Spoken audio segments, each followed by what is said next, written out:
Bien, écoutez, bonsoir à tous et merci pour votre fidélité à nos rendez-vous du jeudi, ces fameux jeudis du CLR que nous organisons depuis quelques mois pour instaurer un espace d'expression, d'échange et de débat sur des thèmes qui nous sont chers. Et vous avez bien compris que le thème qui aujourd'hui domine notre actualité, c'est bien la situation en Iran.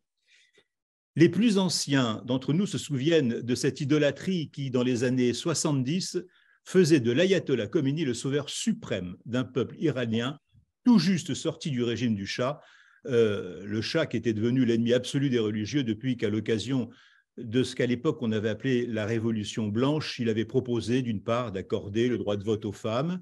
Et dans un ouvrage que j'ai signalé tout à l'heure, notre amie Jeannette Bougrab nous rappelle que dans cette contribution, elle nous rappelle que Jean-Paul Sartre, par exemple, Simone de Beauvoir et Michel Foucault, lequel Michel Foucault appelait Khomeini le saint homme, s'y sont laissés prendre en dépit de la clarté des intentions de celui qui allait devenir le guide suprême. Jugez-en plutôt, dans un discours qu'il a prononcé en juin 1979, ce monsieur, l'ayatollah Khomeini, déclarait « Nous allons détruire les gens qui s'opposent à l'islam avec la même force que nous avons utilisée pour détruire le régime du Shah.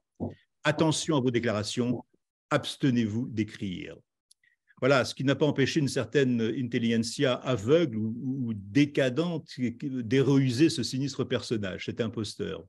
Alors que le comité Laïcité République, lors de la première cérémonie de remise des prix de la laïcité, avec un jury, je vous le rappelle, qui était présidé par Elisabeth Badinter, avait récompensé la romancière Chador Chaban, puis ensuite, dans une édition ultérieure, les femmes iraniennes. Et n'oublions pas, Isabelle Adjani, qui avait été récompensée, qui avait reçu le prix de la laïcité, mais pour d'autres raisons, n'oublions pas Isabelle Adjani, qui, lors d'une réunion, d'une cérémonie des Césars, avait lu des extraits sataniques. Elle aussi, elle prenait des risques. Alors, aujourd'hui, face à l'horreur absolue qu'incarne ce régime, certains se demandent ce que peuvent nos mots, nos prix, nos discours. En tout cas, notre certitude, c'est qu'ils pèsent plus que le silence qui, en ces circonstances, ressemblerait à de l'indifférence, voire de la complicité. Plusieurs de nos amis iraniens, exilés au sein de notre République ou s'exprimant de là-bas, nous disent « ces mots, ces manifestations, cette mobilisation nous aident ». Ce webinaire est donc la première de ces manifestations que nous allons consacrer à la révolution iranienne. Nous allons avoir le plaisir d'écouter notre ami Richard Malka, lauréat du prix de la laïcité, infatigable militant et passeur des idéaux républicains. Richard qui est sur tous les fronts et que nous ne remercierons jamais assez pour son engagement. À ses côtés, Shahla Shafik, écrivaine, sociologue, elle aussi très demandée, à dénoncer les dérives de l'islam. Et je vous remercie, Shahla, d'avoir accepté notre invitation.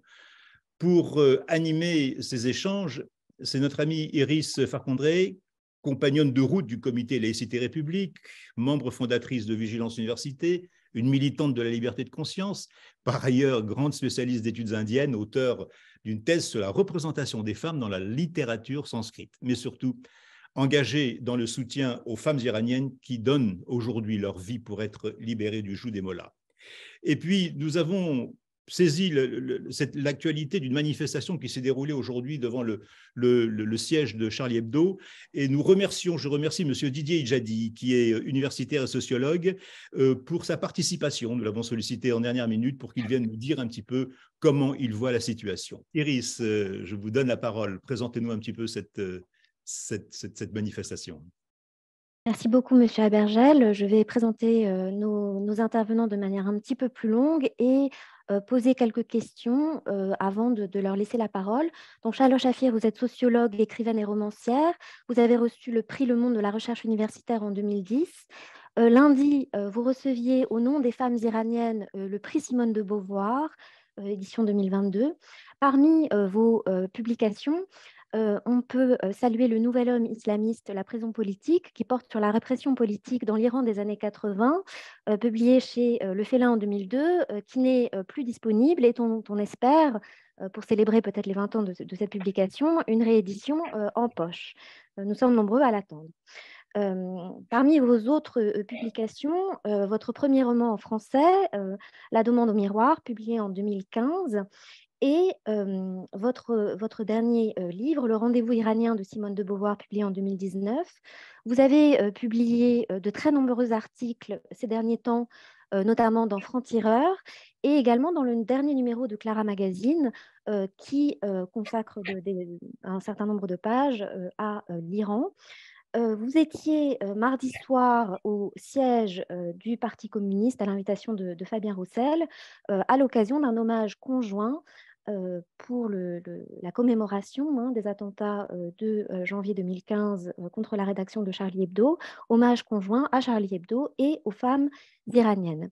Alors le 16 septembre dernier, lorsque nous apprenions le décès de Jinan Mahsa Amini, suite donc au coup qu'elle avait reçu et l'interpellation qui avait été le fait de la police des mœurs le 13 septembre, eh bien, nous étions ensemble à une manifestation que vous aviez organisée à l'Hôtel de Ville de Paris sur le thème de la condamnation de Hamid Nouri, un responsable des tueries de 88, condamné à perpétuité à Stockholm le 14 juillet dernier au nom de la compétence universelle.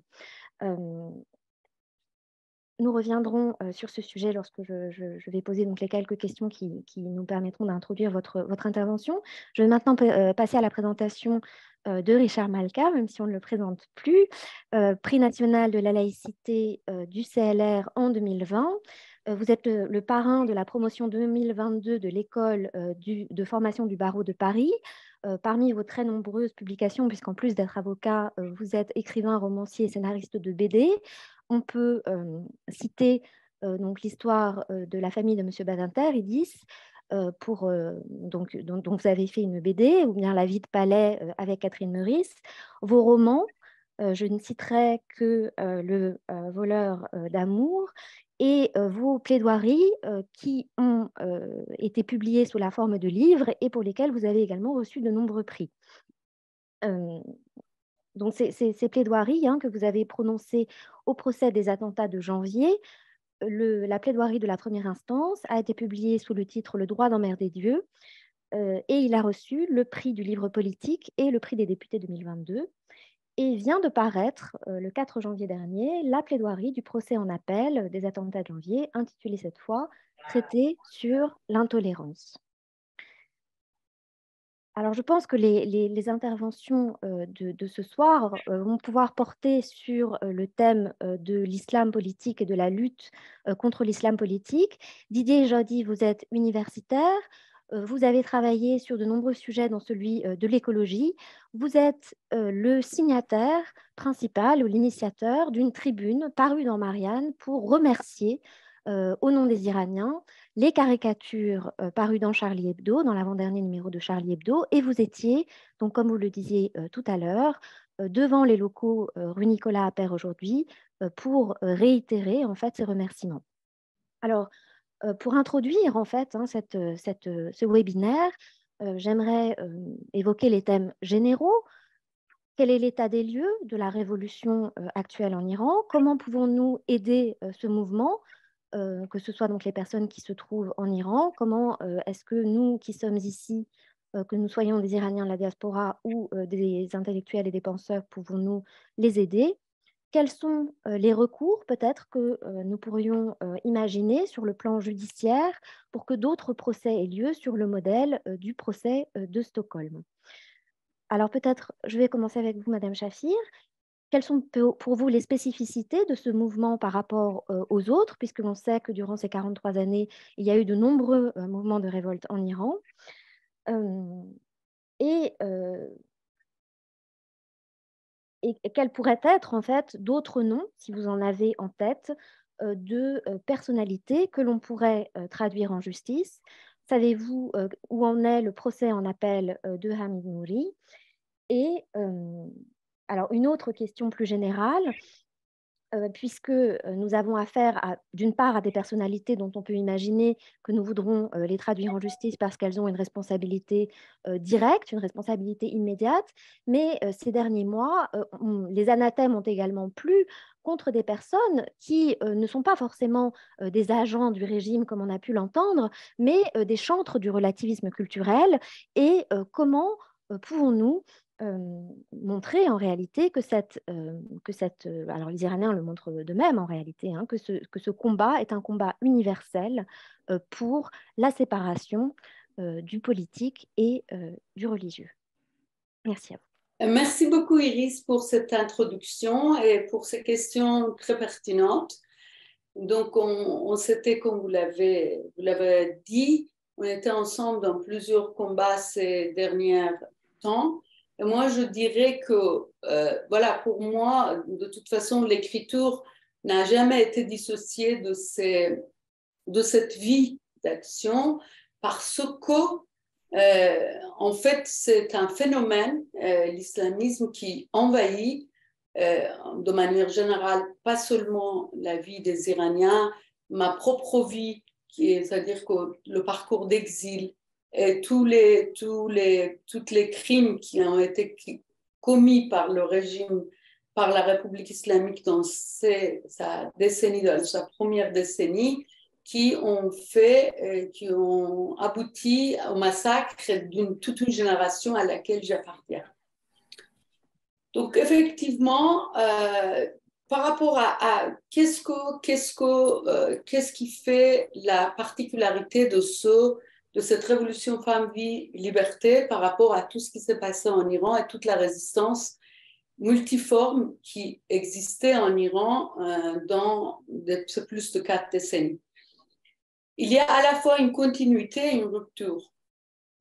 La continuité réside dans le fait que la République islamique s'est instaurée dans le sang.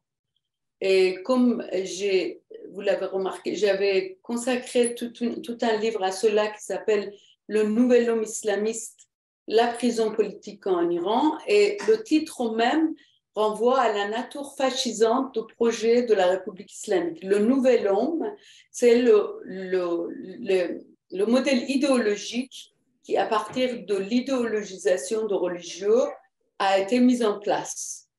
Le peuple, la notion de peuple a été remplacée par la notion de l'Oumma.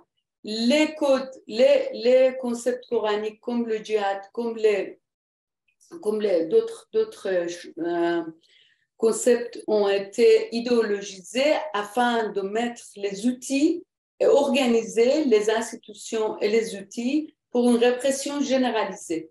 Une répression à la fois anéantissement de l'opposition non islamiste, même la partie qui avait participé dans la révolution à côté des islamistes, voilà, parce qu'il y avait, avec les illusions que portait cette partie, je reviens là-dessous, et en fait, après, on est passé dans une autre période. Il y avait l'idée de réforme qui a mobilisé la population et la jeunesse iranienne et les femmes. Et ça a abouti aussi à une répression généralisée comme le mouvement vert de 2009. Et après, on est arrivé à des émeutes populaires qui ont amené les classes populaires dans la rue avec les slogans politiquement beaucoup plus clairs et directs envers le leader suprême religieux Khamenei. Et aujourd'hui, au sein du mouvement Femmes, Vie, Liberté, toutes ces contestations se convergent pour demander la fin du régime. Ça, donc, il y a une continuité et il y a une rupture dans ça. Deuxième élément de rupture, c'est que la question des femmes et la question des relations hommes-femmes, c'est au centre, au cœur de ce mouvement. Pour la simple raison, je l'analyse depuis longtemps dans mes ouvrages, la question essentielle du sexisme, ça veut dire en fait qui s'inscrit dans l'ADN de ce ordre oppressif, c'est que la question, si on compare par exemple pour le fascisme hitlérien, c'était antisémitisme, pour le stalinisme, c'est la classe sociale, ici c'est les femmes. C'est la question de sexisme. Et effectivement, ce qui fait qu'on crée à partir de cela tout un pouvoir hiérarchique à la tête duquel se trouve le leader suprême et qui réprime tout le monde, le peuple entier, donc les hommes aussi. Et c'est pourquoi pendant ces 4 décennies, les hommes aussi ont eu le temps d'expérimenter cette répression multidimensionnelle et totalitaire. Et effectivement, d'où la convergence ou l'union des femmes et des hommes au sein de ce mouvement. Donc, ça, c'est la deuxième particularité. Troisième particularité, c'est l'union. C'est-à-dire de toute, l'Iran est multipopulation, des populations ethniques, religieuses, multiples, et tout le monde participe dans cette révolution avec le mot d'ordre qui est union, de Téhéran à Baloutchistan, Kurdistan et tout. Donc ça, c'est très important, l'union des différentes régions, l'union des différentes classes sociales, ce qui est une particularité de ce mouvement. Puis avant, il y avait des mouvements, mais se sont convergés au sein de cette révolution-là. Donc, c'est par rapport à la particularité. Donc, maintenant, si vous voulez poser une autre question, mais j'ai noté les questions que vous avez posées, mais si vous voulez avoir un temps de reposer, allez-y. Charla, moi, j'aimerais vous poser une question qui me brûle les lèvres depuis le début. C'est jusqu'où sont-ils capables d'aller? Parce que cette convergence, enfin, cette généralisation de la contestation, apparemment, les mollahs assassins ne semblent pas vouloir en tenir compte. Hein. Caroline Fourès disait que plus ils se sentent menacés, plus ils iront loin. Jusqu'où ça va aller? Vous savez, ça, je ne peux pas prévoir, mais ce que nous a montré la République islamique jusqu'à maintenant, c'est qu'ils peuvent aller, voilà, quand je parle des années 80, ce n'est pas pour rien, c'est que dans les années 80, ils sont allés beaucoup plus loin qu'aujourd'hui. En fait, ils ont massacré toute une génération. Iris a demandé par rapport au tribunal à Stockholm, ça c'est un événement, je suis désolée qu'en France, on n'en a pas pris l'ampleur. J'ai écrit des articles dans la Libération, d'ailleurs, que je trouvais sur mon site. Et effectivement, comme a dit Iris, on a fait une soirée aussi à la mairie de Paris pour expliquer l'importance de cet événement. Après des années, vous savez, dans il y a quelques mois avant que la fatwa contre Salman Rushdie soit émise par Ayatollah Khomeini, puisqu'ils ont aussi, ça veut dire que la fatwa comme l'outil de mort politique a été quand même assez généralisée et par la République islamique. Ça a commencé aussi par cela. Ça ne veut pas dire qu'avant ça n'a pas existé. Ça veut dire que ça prend une autre forme avec un langage politique moderne quelque part. Si vous voulez, donc là, c'est avant qu'il y ait cette fatwa mortifère contre Salman Rushdie, écrivain, il y a eu une autre fatwa d'Ayatollah Khomeini qui a donné l'ordre de massacre des prisonniers politiques qui restaient dans les prisons. Et donc, dans un été, dans 2 mois d'été, 1988, près de 4000 prisonniers politiques ont été pendus. La forme pendaison a été utilisée pour que le bruit de balles ne perturbe pas même les cellules de la prison. Ce massacre énorme que je mentionne dans ce livre, La prison politique, est resté inaperçu dans le monde dit libre, oui. Sauf les groupes de défense humaine qui ont fait. À l'époque de 2002, quand mon livre est sorti, mes amis qui étaient pigistes dans les différents journaux ici ont dit que le livre est considéré très radical, donc on n'en fait pas part. Pour vous dire que l'ambiance générale par rapport à l'atrocité dont ils sont capables, il n'y avait pas une prise. Ça veut dire qu'en fait, il y a un refus de voir. Mais moi, comme non seulement j'ai vécu l'exil à cause de ça, mais aussi j'ai travaillé sur cette répression, je sais pertinemment qu'ils peuvent aller très loin. Maintenant, à la différence des années 80, il y a quelques éléments qui peut les stopper.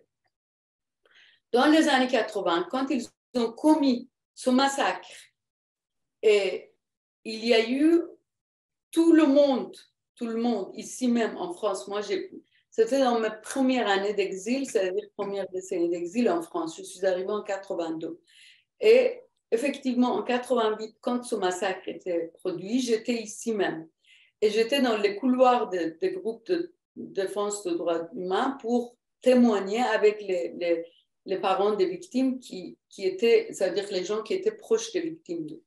Alors, si vous voulez, à l'époque, personne n'avait la tête à suivre ça. Pourquoi?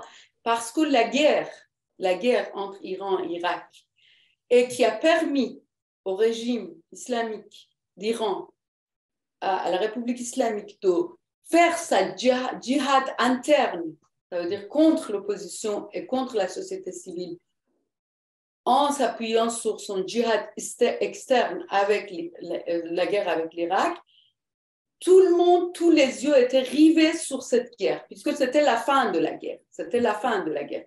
Et donc, la parole la parole des familles de victimes, aucune écoute, si vous voulez, sauf dans les lieux vraiment spécialisés des droits humains, dans les associations, etc., etc. Aujourd'hui, ce n'est pas le cas. Aujourd'hui, le monde entier écoute l'Iran. Et ça, c'est quand même, ça les stoppe. C'est-à-dire, si jusqu'à maintenant, ils n'ont fait que 4 exécutions, ils sont capables de faire des centaines, c'est à cause de ça. C'est qu'il y a des protestations généralisées. Et je profite de dire qu'il faut que ces protestations soient multipliées pour qu'ils aient encore les mains plus liées. Sinon, dans leur volonté de crime, il n'y a aucun, ça veut dire en fait, pourquoi? Parce que, comme a dit Hannah Arendt a une définition de totalitarisme qui va, à mon avis, et je l'ai d'ailleurs dans mon ouvrage sur Islam politique, sexe et genre, je l'ai bien expliqué à partir de la question féminine. Si vous voulez, c'est le totalitarisme se définit par le fait aussi que, d'une part, le modèle idéologique qu'il transmet, le formatage des êtres humains selon ce modèle, ce qui est le cas de la République islamique, qui essaie d'inventer un modèle de bons musulmans impliqué à toute la société. Et je vous rappelle que les musulmans sont les premières victimes des islamistes. Donc voilà. Alors, si vous voulez, après, la deuxième particularité, c'est que la terreur n'est pas à la différence d'une dictature entre guillemets classique. Comparons entre les régimes de Shah avant et la République islamique d'après. Il y a une différence de taille qu'on peut trouver, qu'on peut identifier à partir de la grille d'analyse arendtienne. C'est que la terreur n'est pas seulement dans le champ politique, n'est pas seulement pour arrêter l'opposition, c'est pas un outil politique, ça s'inscrit dans l'idéologie de ce genre de régime. Donc, c'est tout à fait le cas, et je l'ai prouvé à partir de l'ouvrage que j'ai fait sur les femmes et à partir de l'ouvrage que j'ai fait sur la prison. Donc, je ne peux pas m'étaler ici, puisqu'il y a aussi un temps de parole. Alors, si vous voulez, par rapport à ça, donc, il n'y a aucune limite, sauf les limites qui s'opposeront par la résistance interne et par la protestation à l'extérieur. La résistance interne aujourd'hui existe. Les populations sont allées devant la prison il y a 2 jours, se sont regroupées, ils ont protesté puisque les gens avaient été informés qu'il y aura des exécutions.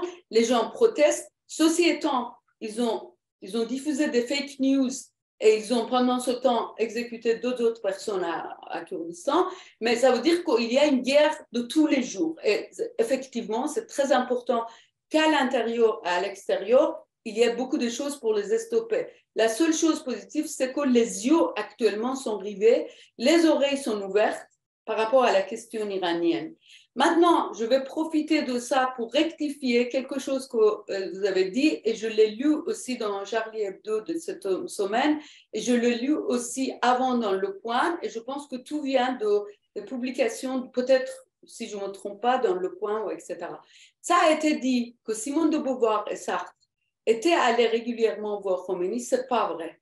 Moi, j'ai fait une enquête par rapport à mes écrits, puisque pour voir qu'est-ce qui s'est passé à l'époque, Simone de Beauvoir était là, de toute façon, même, je vous le dis, je n'étais pas du tout d'accord avec les analyses de Sartre et de Beauvoir sur le stalinisme, avec leur analyse sur l'Union soviétique. Mais par rapport à l'Iran, ce n'est pas vrai qu'ils ont soutenu l'Ayatollah Khomeini. C'est quelque part une fake news qui se construit à partir de collage de deux phénomènes. Premièrement, à l'époque de Shah, il y avait un comité pour la défense des prisonniers politiques iraniens, à la tête duquel se trouvait Sartre et de Beauvoir. Et on sait très bien que dans le régime de Shah, il y avait des prisonniers politiques. Alors, elles n'étaient pas aussi nombreux qu'on le pensait. Ça, oui, bien sûr, les chiffres ne sont pas corrects, mais il existait une prison politique en Iran. Et comme Simone de Beauvoir, dans son discours, il le dit, quand il défend la manifestation des femmes contre le voile obligatoire en Iran, il dit « Nous avons été dans le comité, nous avons lutté pour les prisonniers politiques à l'époque de Shah. Mais aujourd'hui, c'est autre chose. Aujourd'hui, il y a la possibilité d'une nouvelle tyrannie et nous sommes contre cette tyrannie. » Donc, de Beauvoir, c'est clairement exprimé contre Ayatollah Khomeini et pas contre lui personnellement, contre le régime qu'il allait instaurer. Il a été très prévoyant à l'époque, contrairement à beaucoup des intellectuels, et elle est jamais allée à Neauphle-le-Château rencontrer Khomeini. J'ai fait des enquêtes auprès des journalistes qui étaient à l'époque à Neauphle-le-Château, jamais. D'après ce que je sais. C'est pourquoi je dis, c'est pas la peine de rajouter à l'histoire. Il faut rétablir la réalité et il faut analyser la réalité. Bien sûr qu'il y avait des erreurs idéologiques par rapport à l'appréciation de l'islamisme. Mais aller dire que tous ces gens-là étaient avec Khomeini, c'est pas vrai. Michel Foucault a fait des articles que j'ai analysés d'ailleurs par rapport à sa fascination qui venait d'ailleurs de son postmodernisme et du fait qu'il était un peu dans une animosité vers la modernité quelque part occidentale avec les valeurs universelles, etc. Il a fait cette erreur, bien sûr, mais il n'a jamais théorisé. Il a seulement, dans les articles qu'il a écrits pour Libé et pour les autres, il a salué cette articulation entre la religion et la politique, ce qui était une grave erreur. Mais quand il a vu le massacre des ayatollahs, il est revenu très tôt, c'était parmi les personnes qui a dit « j'ai fait une erreur ». Donc moi, je plaide pour que tous ces discours médiatiques soient revus à la lumière des réflexions parce que ça porte l'eau, voilà, je ne suis pas d'accord avec ce genre de choses. Je pense que nous avons un devoir de la vérité, comme dit Albert Camus dans son discours de prix Nobel. Il dit « chaque écrivain, la personne qui écrit est tenu par deux choses, la recherche de la vérité et la liberté. » Vous voyez? Et donc, je ne peux pas accepter que la vérité et la réalité soient bafouées au nom d'une guerre idéologique contre, même si je suis d'accord que la gauche a fait une grande erreur. J'étais militante de gauche à l'époque, jeune étudiante, mais toute ma vie d'écriture a été réorientée à partir de traumas que j'ai vécu par rapport à la répression de la République islamique et l'exil qui est venu après. Donc, pourquoi j'écris tout le temps sur ce sujet? Pourquoi, que ce soit dans le travail littéraire ou que ce soit dans le travail d'essayiste, c'est un sujet la hantise de l'islamisme est là. Pourquoi? Parce que c'est un devoir de vérité, c'est un devoir de liberté. Mais ce même devoir me dicte de ne pas dire des choses qui ne sont pas vraies. C'est ça. Donc, mais pour revenir à la chose, à la grande erreur qui a fait la gauche, mais je vous dirais que la droite aussi a commis cette erreur-là, puisque les nationalistes progressistes iraniens à l'époque, puisque le tableau iranien, c'était très complexe, je l'ai d'ailleurs décrit dans mes ouvrages, si vous voulez, les nationalistes iraniens progressistes qui n'étaient pas de gauche, ils ont fait cette erreur colossale d'opter de facto pour une alliance avec Khomeini en considérant que la problématique anti-impérialiste était la majeure, ça veut dire que la priorité de la révolution iranienne. La même erreur qu'a fait la gauche, mais pas pour la même raison. La gauche faisait cette erreur parce qu'elle pensait que le socialisme, etc., allait arriver, que c'était une lutte comme un peu les bolcheviks en Union soviétique, que ce serait une étape nécessaire pour qu'après ils puissent venir arriver au pouvoir. Et après, ils avaient cette, comment on peut dire, cette omission des valeurs, de l'importance des valeurs démocratiques, que ce soit la laïcité, que ce soit les droits humains, que ce soit la liberté et l'égalité. Toutes ces choses-là étaient absolument absentes de la perspective de gauche, mais aussi de la perspective des nationalistes progressistes qui étaient de centre et de droit. Donc, ce n'était pas que la gauche. Mais moi, je suis beaucoup plus, si vous voulez, virulente envers la pensée de gauche à l'époque parce que je venais de ce camp et parce que la gauche revendique l'émancipation. Et c'est ça qui faisait que... Mais je ne peux pas omettre le fait que les autres aussi étaient là. Comme en France, quand vous parlez, bien sûr, on parle de l'islamo-gauchisme, mais on oublie que dans le camp de droite, M. Sarkozy, les autres, etc., ils ont été aussi... Moi, j'ai travaillé en France sur les questions interculturelles et j'ai rencontré les élus de droite, les élus de centre, et unanimement, par rapport aux raisons électorales, tout le monde a favorisé pendant un temps les islamistes. Donc, moi, je ne voudrais pas que ce soit récupéré pour comment on pourrait dire, pour les guerres politiques du moment. Il faudrait, moi, je ne suis pas dans les guerres politiques du moment, je suis dans une réflexion par rapport à tout ce qui nous engage l'islamisme. Et je vous dis que l'islamisme nous engage, et la révolution Femmes, Vie, Liberté nous engage à une réflexion profonde sur le retour de religieux dans la politique, qui dépasse l'islam. Les évangélistes ailleurs, les intégristes juifs ailleurs.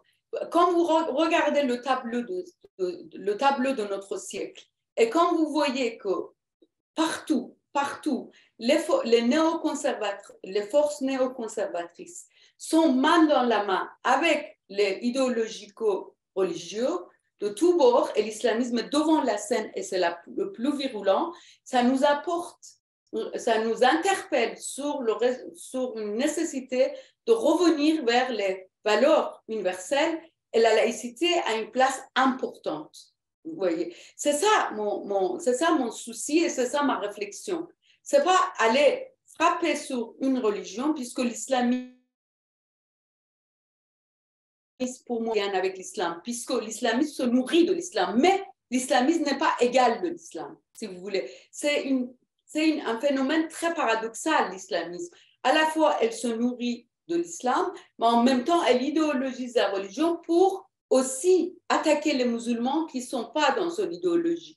Donc, effectivement, tout cela, il faudrait qu'on comprenne la complexité, qu'on ne tombe pas dans les pièges d'extrême droite, qu'on ne tombe pas dans le piège des autres extrémistes qui vont faire de ce sujet aussi, porter-le à leur mouvement identitaire. Moi, je pense que la problématique de notre époque, c'est le retour des identités mortifères.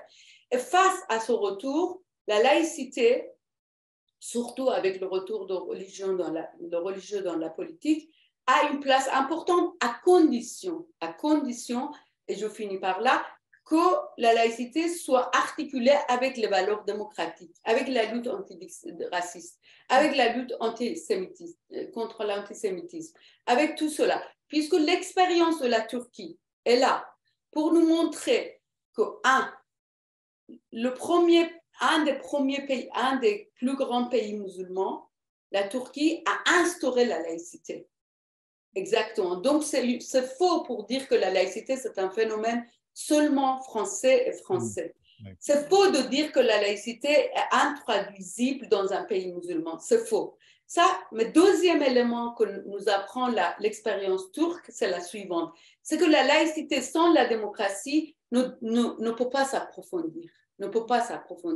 Et en France aussi. Moi, je pense que la défense de la laïcité doit aller avec la défense des valeurs démocratiques et surtout la question de la libération des femmes et surtout la question de la liberté sexuelle qui est très importante. Quand vous regardez tous les mouvements tous les mouvements actuels, depuis les évangélistes, islamistes, etc., leur colon est le sexisme et l'homophobie, etc., etc., etc.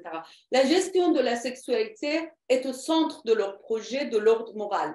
Dans un monde qui va mal, dans un monde où les gens cherchent la sécurité et l'éthique, l'ordre moral que proposent ces mouvements est basé sur une répression sexiste, c'est sur un modèle, c'est-à-dire proposition d'un modèle patriarcal et d'un modèle sexiste. Mais quand je dis sexiste, ce n'est pas que pour les femmes, c'est aussi l'homophobie, etc., transphobie, etc. Tout cela, c'est important de revenir à une réflexion sur l'alternative à cet ordre moral et la place que pourrait jouer la laïcité et la question liée aux droits des femmes dans ce combat. Je le dis en France, surtout quand on voit que l'Observatoire de la laïcité, même ici en France, a toujours dit qu'il n'y a pas un lien direct entre la libération des femmes et le principe de la laïcité, alors qu'il y a un lien direct. Et le mouvement Femmes, Vie, Liberté nous le démontre aujourd'hui. Aujourd'hui, le peuple iranien demande la fin ça veut dire en fait de l'implication de religieux dans la politique. Oui. Et la question des femmes et des droits des femmes est au centre de cette révolution. Donc, moi, je finis par dire qu'aujourd'hui, le mouvement Femmes, Vie, Liberté envoie des messages au monde entier. Ce n'est pas que pour les Iraniens. Prenons ces messages, prenons ces leçons, utilisons-le, analysons-le, n'instrumentalisons pas les débats, et analysons vraiment les forces vives de ces pensées et pour que le monde va mieux et que surtout en France, on puisse aussi profiter des leçons de cette expérience pour voir qu'est-ce que nous pouvons faire ici même, puisque le danger de ce mouvement, le danger de mouvements identitaires est plus que jamais présent en France. Voilà, merci pour vous. Merci Charles. Merci pour ces précisions. Alors, concernant le rôle de certains intellectuels français à cette période, bon, merci d'avoir corrigé un certain nombre d'erreurs commises. Ceci étant, l'opposition dans la gauche française au Shah d'Iran faisait que nous étions pas des complices, mais observateurs attentifs de Khomeini, et nous n'avions pas vu ce qui se profilait. Hein. De là à aller incriminer les personnes qui ne sont pas allées voir Khomeini, c'est autre chose. Oui. Alors, ceci étant, moi, j'ai lu des écrits de M. Michel Foucault. Oui, Foucault, voilà. Non. Mais je parlais de Sartre et de Simone de Beauvoir. Oui, si vous trouvez un écrit de Beauvoir qui dit Khomeini, oui, je changerai. Oui. Mais moi, j'ai beau chercher, puisque je suis adepte de personne. Je te dis, c'est ce qui m'engage, c'est la recherche de la vérité et de oui, bien sûr. Voilà. Bien sûr. Donc, je n'ai pas trouvé. Après, si vous êtes... Moi, malheureusement, je dois vous quitter.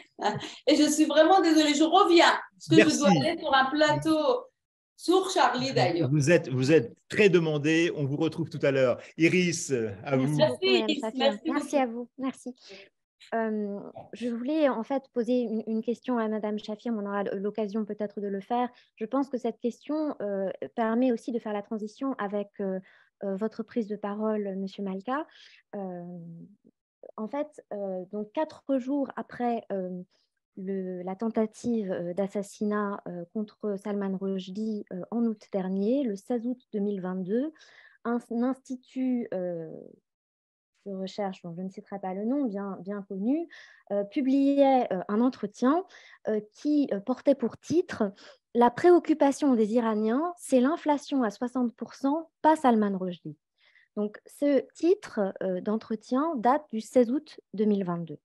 Madame Chafir nous parlait en fait de l'instrumentalisation par certains de ces sujets, et je pense que vous serez, que vos prises de position, en tout cas par la complexité de vos descriptions, le sens de la nuance que vous avez, et cette idée que je reprends de la dernière phrase de Charles Shafir dans cet article publié chez Clara Magazine, la société iranienne fait entendre le lien fondamental entre la démocratie et la laïcité pour un universel de liberté.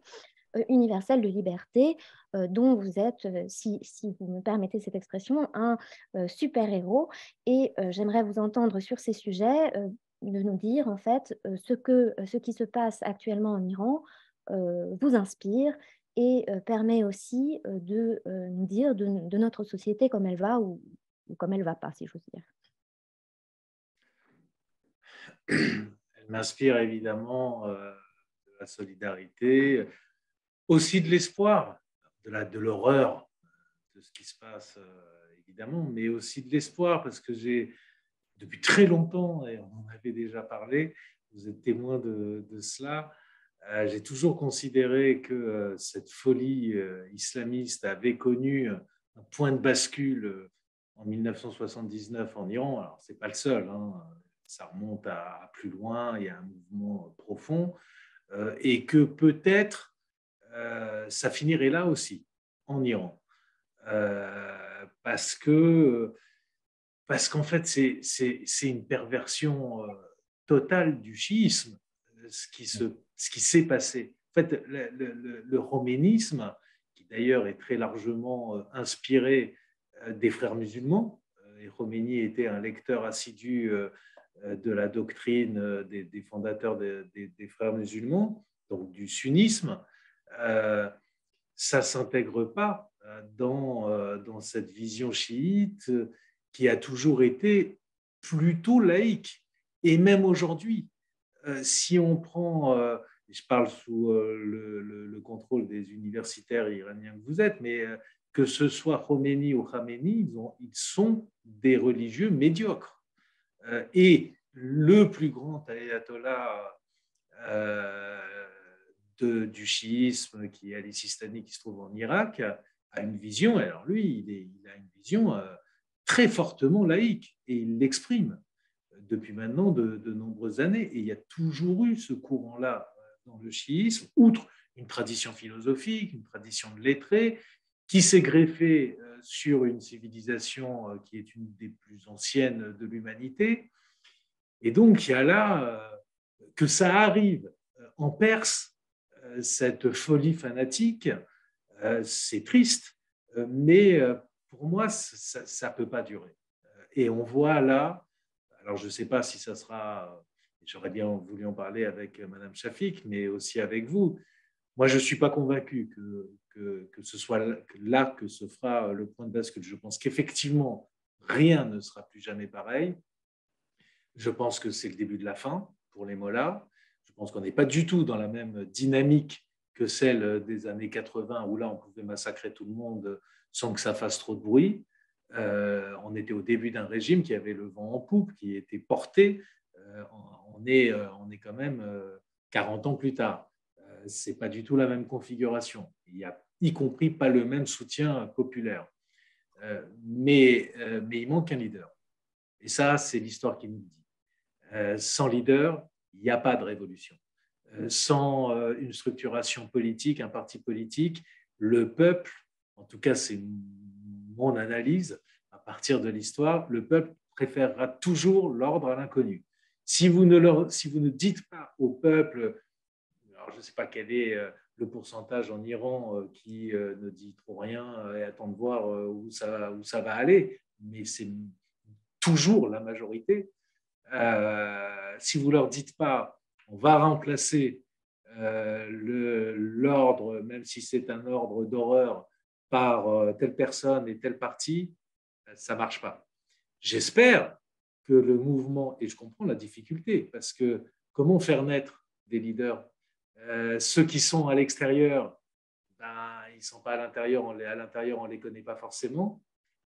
Et ceux qui sont à l'intérieur, les malheureux, ils ne restent pas longtemps libres ou en vie. J'espère que ce mouvement fera naître une structuration politique et des leaders. Et je pense que de toute façon, ce régime est condamné.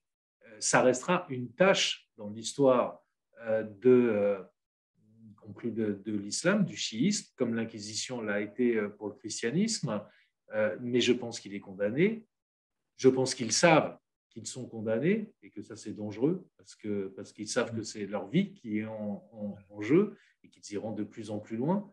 et qu'on n'en est malheureusement pas, on n'en est peut-être qu'au début de l'oppression, de la répression, des meurtres, des viols, des exécutions. Mais je pense que c'est un espoir, et que c'est un espoir pour l'humanité, parce que ce que fait la jeunesse en Iran, et au-delà de la jeunesse, aujourd'hui, c'est aussi un modèle pour nous. C'est un modèle de liberté qui reste debout, qui ne veut pas plier, quitte à prendre des balles. C'est un modèle, compris sur la question du voile, ça remet quelques pendules à l'heure, sur les discours que l'on a l'habitude d'entendre chez nous, et en particulier dans une partie de la gauche. Alors moi, je ne fais pas du tout, effectivement, alors je connais moins bien le cas de Simone de Beauvoir, un peu mieux celui de Foucault. Il a soutenu, et c'était une erreur majeure pour un intellectuel de son niveau, d'imaginer un intellectuel de gauche, de faire l'apologie d'un régime politique sous prétexte qu'il va mêler religieux, donc spiritualité dans l'esprit de Foucault, à la politique. Comment peut-on faire une erreur pareille? Je veux bien qu'il faut se replacer dans le contexte de l'époque, il ne faut pas regarder ça de nos yeux. Je veux bien qu'on considère que le Shah d'Iran étant un dictateur et les choses n'allant pas bien, qu'il faille protester contre ce régime-là. Mais de là à soutenir l'association du religieux et du politique, c'est une folie. Ceci dit, il faut, effectivement, Mme Shafik a raison, il faut avoir l'honnêteté de dire qu'il a regretté, et qu'il a publiquement regretté ce soutien qu'il avait apporté et qu'il a admis s'être trompé. Donc de l'horreur, évidemment, de l'espoir, un modèle et forcément un soutien total qui doit être le nôtre et qui est exprimé par mes amis de Charlie Hebdo. Après, ce qui se passe en Iran a toujours été passionnant, parce que même pendant ces 40 ans, on n'a jamais cessé de réfléchir. Les théologiens n'ont jamais cessé de réfléchir et parfois d'être audacieux. C'est complexe, vous le savez mieux que moi. L'Iran est complexe. Et y compris en Iran, vous avez des penseurs comme Soroush qui prônent la séparation de l'Église et de l'État et qui reviennent même sur la nécessité d'historiciser l'islam, le Coran, et de revenir sur le caractère incréé dont je parle dans mon livre et qui est une des discordes fondamentales auxquelles on doit un certain nombre de nos problèmes. Et ces penseurs ont publié, leurs livres sont disponibles, aussi étrange que ça puisse paraître, en Iran. Donc il se passe des choses. Il se passe des choses aussi parce que c'est une population qui est extrêmement alphabétisée, cultivée, scolarisée, et que à partir de là, il y a une aspiration à la liberté. Ils ne l'étoufferont pas. Elle renaîtra, quel que soit le degré d'oppression, parce que ce que vous disiez est fondamental, et ce que Mme Shafik disait fondamental, là où ça change, c'est qu'autant j'ai l'impression que dans les mouvements d'avant, on demandait une réforme, on pouvait espérer une réforme du régime en place. Autant là, ils n'en veulent plus. Et ça va plus loin, parce qu'on a l'impression qu'on ne veut plus de ce régime, et il n'y a plus de réformateurs qui tiennent, mais on est passé d'une contestation du voile à un rejet de l'islam dans sa globalité. C'est-à-dire qu'il y a en fait, et il faut les comprendre, parce que si l'islam, ce n'est que des contraintes, des directives, des abandons de liberté, des voiles pour les femmes et des exécutions au petit matin, comment voulez-vous que les jeunes ne rejettent pas en bloc? Donc, oui, ce mouvement est totalement nouveau. Ce mouvement, pour moi, marque irrémédiablement le début de la fin de ce régime. Je ne sais pas quand il aura lieu, je l'espère, dans les mois prochains, même si, comme je vous l'ai dit, j'ai quelques réserves et peut-être que ce sera un peu plus lent. La question qui se pose pour moi, si j'essaie de faire un peu de prospective, et le danger, c'est que cette structuration politique, ce leadership, il faut qu'il émerge. Il faut qu'il émerge vite. Parce qu'il ne faudrait pas que ce régime religieux soit remplacé, parce qu'il ne tiendra pas, par un régime militaire. Il ne faudrait pas que les gardiens de la Révolution ou que les militaires prennent la place des mollahs. Ça, c'est le danger. Parce qu'à un moment, si ces gens-là se disent « bon, les mollahs, c'est foutu, on n'y arrivera plus, ça c'est mort, mais on veut garder le pouvoir », ils voudront garder le pouvoir. Et la nature a horreur du vide. Et donc, voilà, pour moi, là, c'est le danger. Et j'espère, et ça, je ne suis pas assez connaisseur de l'écosystème, de cette structuration politique qui existe, qui est en formation pour le savoir, mais j'espère vraiment qu'on travaille sur ça et en Iran et à l'extérieur de l'Iran. Alors, est-ce que je ne sais pas si je commence tout de suite à vous poser un peu plus de questions et à répondre sur la question de la structuration politique. Si vous voulez mon avis, je peux vous en dire quelques mots. En réalité, c'est extrêmement compliqué en Iran même qu'émergent des figures, pour les raisons que vous imaginez, hein, les pressions terribles qui pèsent sur tout un chacun. C'est aussi ce qui fait en quelque sorte la force de ce mouvement, parce que si j'ose dire, c'est la liberté, le leader. C'est cette aspiration à la liberté qui est le moteur, en fait, de ce mouvement. Alors, il y a pour le moment des discussions entre les différentes personnes de l'opposition en exil. Donc, il y a des préparations, des rencontres, des choses qui se dessinent, si vous voulez. Mais pour le moment, ça n'est pas encore... Peut-être aussi parce qu'on estime que ça n'est pas encore le moment, mais en tout cas, ces discussions existent. Ces discussions existent et on pourra en reparler. Et quant à la question du pouvoir militaire, je pense que vous avez tout à fait raison d'en parler, parce qu'on insiste en général sur l'aspect religieux en fait de ce régime, mais c'est un véritable ovni politique. Ce n'est pas qu'une théocratie que l'Iran, c'est une théocratie militaire, c'est quelque chose de très étrange. Mais j'y crois pas vraiment à ce scénario à la turque, si j'ose dire. Là encore, on pourrait en parler assez longuement. Là où j'aimerais avoir votre avis et que nous poursuivions peut-être la discussion. Vous avez évoqué tout à l'heure votre ouvrage L'éloge de l'irrévérence, cette question aussi du point de non-retour hein, qui a été atteint par cette jeunesse. Je pense que ça, c'est quelque chose d'extrêmement intéressant. On le voit même dans les slogans. En 2009, la population interpellait encore les dirigeants. On disait... laisse un peu de côté la Palestine et sors-nous de cette ruine, en utilisant l'impératif pour interpeller les dirigeants. Maintenant, ça n'est plus le cas. C'est-à-dire qu'il y a une véritable rupture et la seule chose que les gens demandent, c'est la fin de ce régime. Ce côté, si vous voulez, jusqu'au boutiste là, de la jeunesse iranienne fait que, alors si moi non plus, je ne vais pas me lancer dans des pronostics, je m'y refuse parce que ça fait plus de 40 ans qu'on me dit que d'ici 2 ans, c'est terminé et qu'on y retourne. Mais cette fois-ci, j'ai quand même je me surprends à avoir un certain espoir que je n'avais pas véritablement avant, mais je n'ai pas de boule de cristal et on verra bien. Je préfère en fait analyser ce que l'on a sous les yeux et ce que l'on voit et simplement appuyer le mouvement existant. Donc en fait, ce qui m'intéresse et ce que je trouve extrêmement, là où j'aimerais vous entendre si vous le voulez bien, c'est la question de l'humour et la question de la dérision.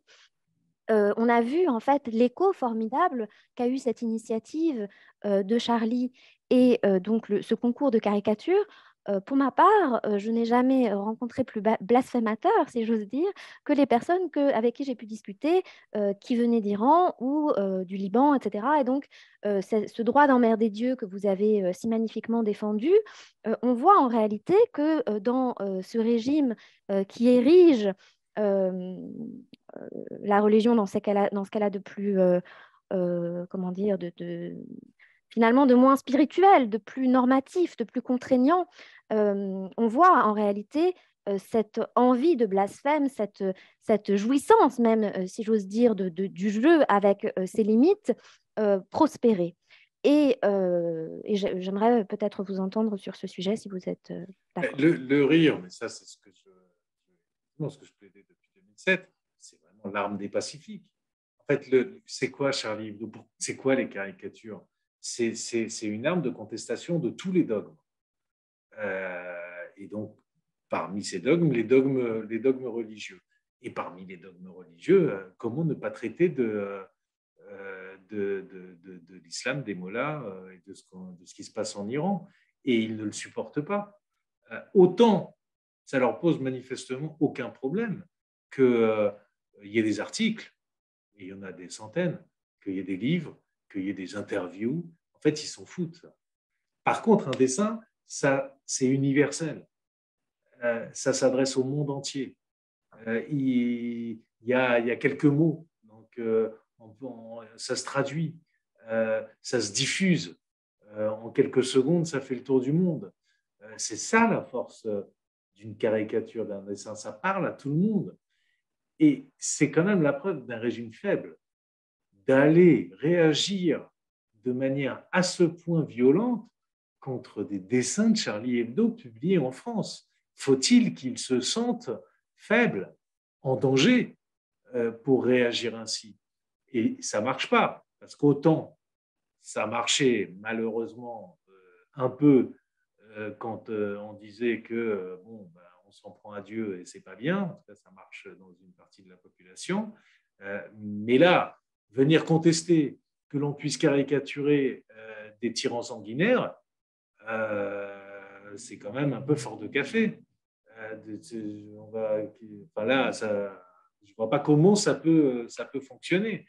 Il y a vraiment que les idiots utiles du fanatisme religieux qui peuvent défendre l'idée qu'on ne devrait pas caricaturer des mollahs qui exécutent des musulmans, en l'occurrence, et qui tirent des balles dans la tête de femmes juste parce qu'elles veulent marcher cheveux au vent, sous prétexte qu'il ne faudrait pas blesser les mollahs. Ça n'a plus aucun sens. Donc, pour moi, c'est quand même l'expression d'un régime qui a peur. Mais, par ailleurs, encore une fois, ça serait bien qu'on ne laisse pas Charlie Hebdo tout seul. Parce que ça a des répercussions directes, je peux vous le dire, depuis une semaine sur nous et sur nos vies. Donc, ça serait bien que ce soit un peu partagé par d'autres, parce qu'on paye le prix de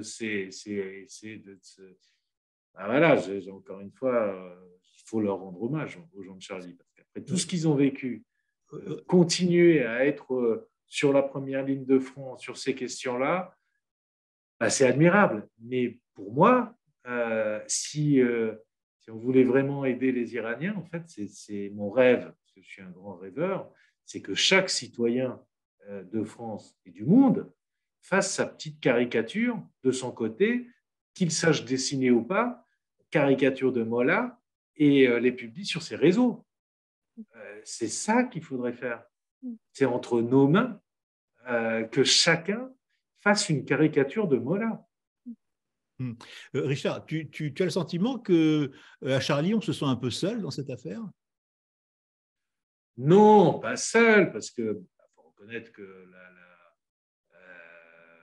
dans le monde, qu'il soit politique ou intellectuel, il n'y a quand même pas grand monde, heureusement, pour défendre les mollahs. On ne crée plus que ça. Mais enfin, par la force des choses, parce que c'est un journal de dessin et qu'ils y sont allés vraiment très fort, ils se retrouvent en première ligne, clairement. Menacés par les gardiens de la révolution, par les discours des responsables politiques, c'est pas neutre, hein, ça a des répercussions. Iris, il y a un revirement là dont vous allez nous parler, la mère de Naufle-le-Château. Est-ce que vous pouvez nous raconter un petit peu ce qui s'est passé, ce à quoi vous êtes parvenu, et ces hommages que l'on rendait jusqu'à il n'y a pas très longtemps à l'ayatollah Khomeini? Alors hier, on a eu rendez-vous donc avec la maire de Naufle-le-Château qui a pris des engagements très forts, et ça a été un moment, je pense, très important pour la délégation qui a rencontré la maire. Nous étions 8 aux côtés de Annie Sugier et de la LDIF, donc, qui avait rédigé une première lettre en 2021 pour demander, pour dénoncer en réalité les commémorations qui avaient lieu chaque année dans la ville de Naufle, sur un terrain sur lequel il n'y a strictement rien, si ce n'est un panneau bilingue qui fait l'apologie de Khomeini.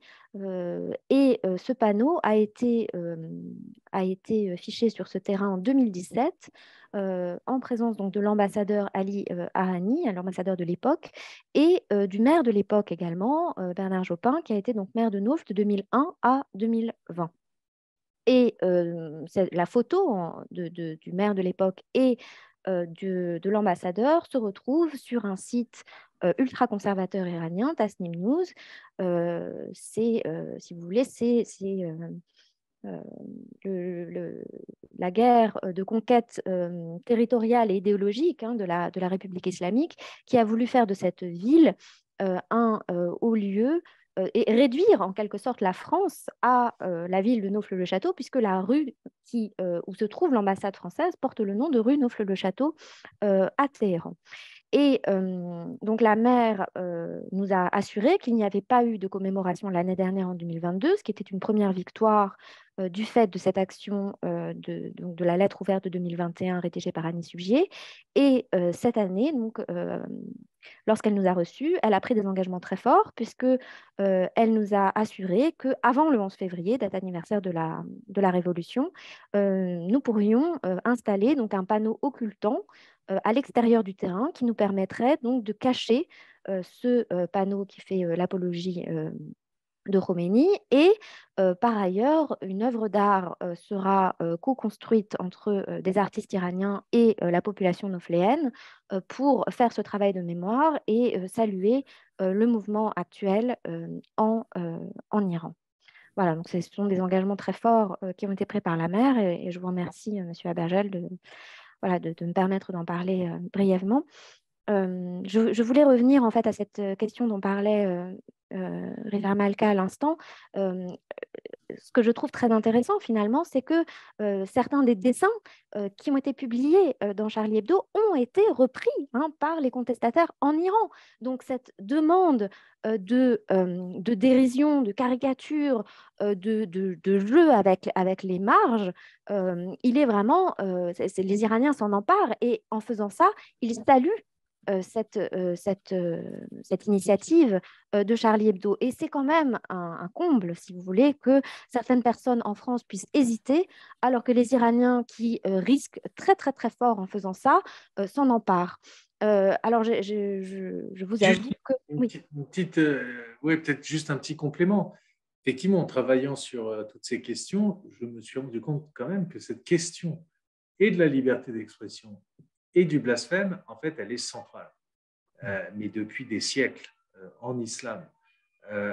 D'abord, dans le Coran, il n'y a rien de clair sur la sanction des blasphémateurs, voire même on dit que la moquerie doit être que quand vous assistez à quelqu'un à un dîner ou à un entretien où quelqu'un se moque d'Allah, ben, vous devez partir, puis revenir quand c'est terminé. Et puis ensuite, c'est au ciel que les comptes se régleront. Donc c'est voilà. Après, quand on passe à la question du mépris, c'est autre chose, mais de toute façon, la sanction, elle se fait au ciel. Ce n'est qu'au XIIe siècle, c'est-à-dire peu avant la fermeture de l'effort un peu après la fermeture de l'Ijtihad, de l'effort de réflexion, mais à la fin de l'âge d'or de l'islam, que des juristes se sont réunis à un moment où en Andalousie, les choses devenaient compliquées, ça se raidissait et le contexte était difficile, pour considérer que le blasphème devait être puni de la peine de mort, par une jurisprudence qui n'a donc pas changé depuis 1000 ans, et que l'on a appliqué à Salman Rushdie comme si rien s'était passé ce dernier millénaire. Et c'est central, cette question du blasphème et de la liberté d'expression, parce qu'en réalité, ces mauvais religieux que sont Khomeini, Khatami et tous ceux qui politisent l'islam, mais c'est aussi le cas du wahhabisme et du salafisme, ils se réfèrent à un islam qui n'a jamais existé, qui n'existent que dans leur fantasme. Ils inventent, certains se réfèrent à des hadiths qu'ils considèrent comme étant supérieurs au Coran, alors que les hadiths, c'est à peu près, enfin, je l'ai traité, vous en avez 500 000, 90% ont été déclarés faux, et dans ceux qui restent, les sunnites ne reconnaissent pas les mêmes que les chiites, les coranistes considèrent qu'il n'y en a aucun de vrai. Le petit frère de Hassan al-Banna, Gamal al-Banna, donc le fondateur des Frères musulmans, considérait lui-même, qui était tout aussi anti-occidental, mais qui était beaucoup plus libéral dans sa lecture de l'islam, considérait que c'était une escroquerie, les hadiths, puisque c'est quelqu'un qui a rapporté la parole de quelqu'un, qui a rapporté la parole de quelqu'un, qui a rapporté la parole de quelqu'un, qui aurait connu Mohammed, qui aurait dit que, et ça c'est pendant 3 siècles. Donc évidemment, tout le monde inventait n'importe quoi. Vous avez un hadith qui dit, si le prince te tape dans le dos et te vole ta bourse, il faut quand même respecter ce qu'il dit. Évidemment, ça arrangeait qui?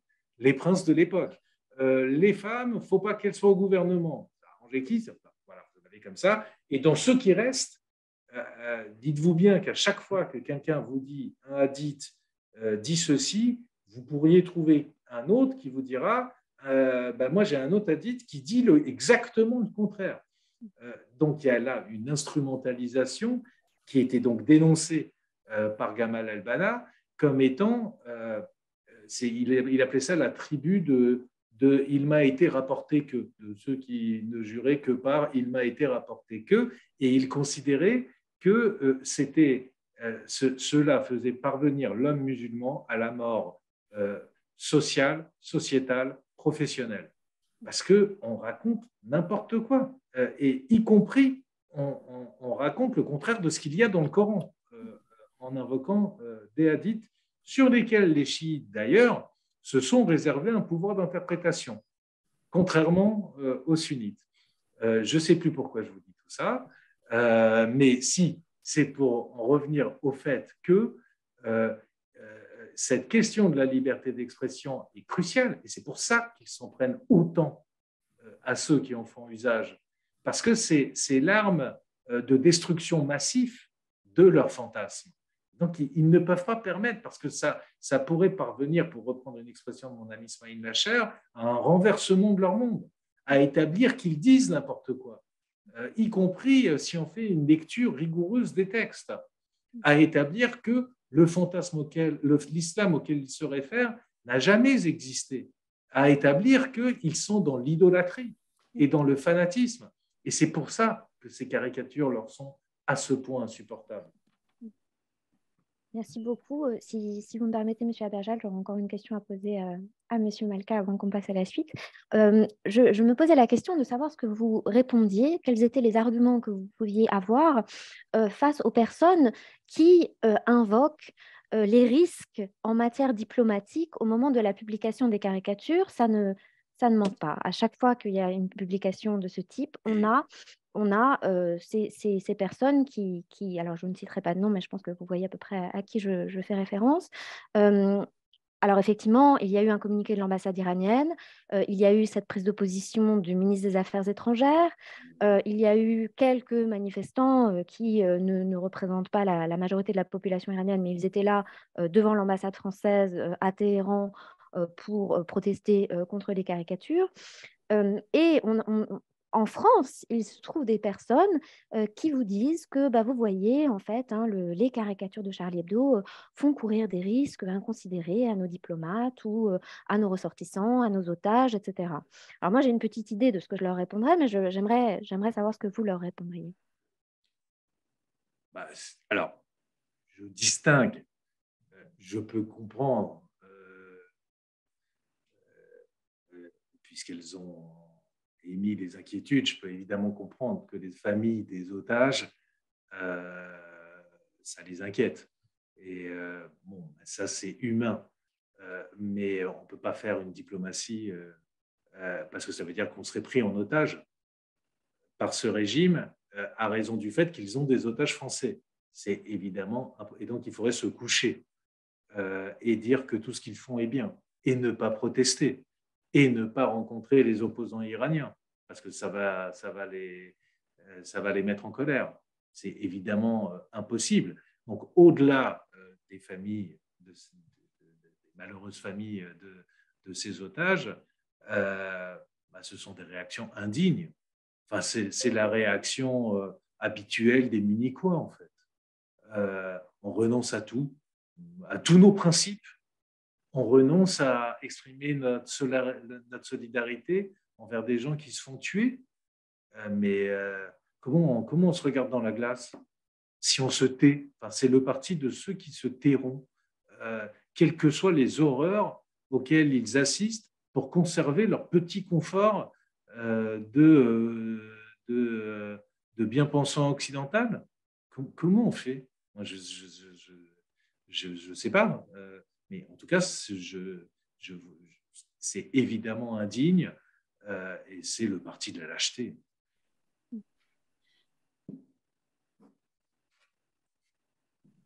On ne vous entend pas, Monsieur Abergel. On ne vous entend pas, Gilbert, vous avez coupé votre micro. Voilà, ça y est. Oui, on a parlé des caricatures de Charlie. Didier, vous avez participé aujourd'hui à une manifestation devant l'immeuble de Charlie pour dire merci à Charlie Hebdo, et vous avez publié dans Marianne un texte qui révèle toute la reconnaissance que vous avez, vous, envers Charlie et les caricatures de Charlie. Oui, merci pour votre invitation. J'aimerais, en écoutant les uns et les autres, j'ai un regard concernant à la fois l'histoire de l'Iran, mais également la révolution en cours, et aussi les événements que vous venez d'évoquer également ont pour moi un sens assez profond. Tout d'abord, permettez-moi de dire la chose suivante. Moi, je vous parle en tant qu'universitaire. Je ne suis pas conditionné par le débat politique. Désolé. J'aimerais garder ma liberté de penser, puisque je suis comme Voltaire, je suis comme Charlie, et j'aimerais rester dans cet esprit-là. Donc, pardonnez-moi si parfois, peut-être que certains amis qui sont là dans le cadre de la laïcité ne trouvent pas exactement les mêmes, tendances. Donc, tout d'abord, en quelques mots, si vous voulez, l'histoire de l'Iran commence avec l'islam, avec l'invasion il y a 1400. Il y a 1400 années avec l'invasion de l'islam. Et pour nous, moi, en tant qu'Iranien, mais en même temps, je suis franco-iranien, bien évidemment. Et j'en suis fier. J'ai deux patries. Alors, donc, effectivement, cela a été un facteur d'échec dans la civilisation iranienne. Je ne veux pas développer cette idée-là ici, c'est parce que c'est un autre sujet et qu'on ne va pas aborder ici, tout simplement pour préciser mon regard par rapport à ce qui se passe actuellement. Ensuite, avec cet islam, on arrive il y a à peu près, si vous voulez, 5 siècles, là où le chiisme arrive au pouvoir en Iran par un travail essentiel fourni par le pouvoir politique de l'époque, c'est-à-dire à l'époque donc des Safavides.